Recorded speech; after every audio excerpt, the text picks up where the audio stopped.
COVID Conspiracies 101, Episode 3. The antibody tests. Okay, so we all know the regular test, the PCR test, if you have it right now. That's the PCR test. You're sick, you go to the hospital, you're sick, you want to get tested, you get tested. That's for the PCR. That's an acute infection, you're still sick. The antibody test is what tests you if you've had it in the past. Okay, so if you've had it 2 weeks ago, that's a pretty safe range. If you get tested, that's what those specificities that the companies are testing at least 2 weeks after an infection to get the best numbers. So it can be positive after a week, but best case scenario, at least 14 days after the symptoms. So if you get positive on one of those tests, that means you've had it in the past. You may not have even known when it was.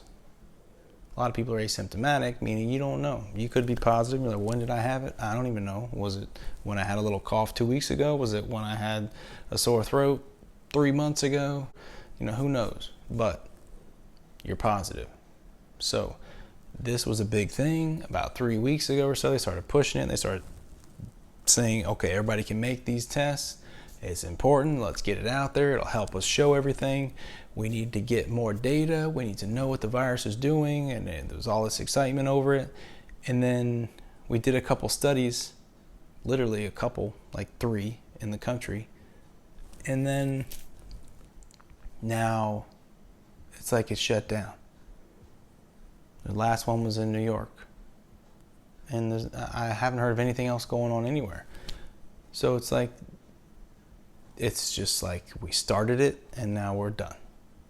Because we might not be as specific with the results. That's what they're saying. So meaning somebody, has basically stopped this because of the mere fact that some of these companies don't have the best specificity. There's about 20 companies more out there. Who knows how many at this point? You have to be at at least 99% or above. 99 to 100%, that's where they want these companies to be at. But not all of them are there. Some of them aren't even close. So the ones that aren't close, they're still trying to push out their tests, but they don't meet the criteria to have reliable answers. There's ways to solve that. You just don't let the ones that don't meet the criteria, you don't let them put out their product. They have to be approved. You have an approval process. So there's ways to get around that. And the data is useful because it helps us. It helps us know what percentage of the population has been infected in certain areas. So why would we stop wanting to learn that? Why is that not important? I don't know. That's a conspiracy that I'm still trying to figure out. Because you're like, okay, well, is it because they don't want the numbers to look too low? They don't want the numbers to look too high? Is it vaccine related? They don't want us to think we can safely build up the herd immunity, and that would push us away from the need and the necessity of the vaccine. I don't know. I think there's some reason that's not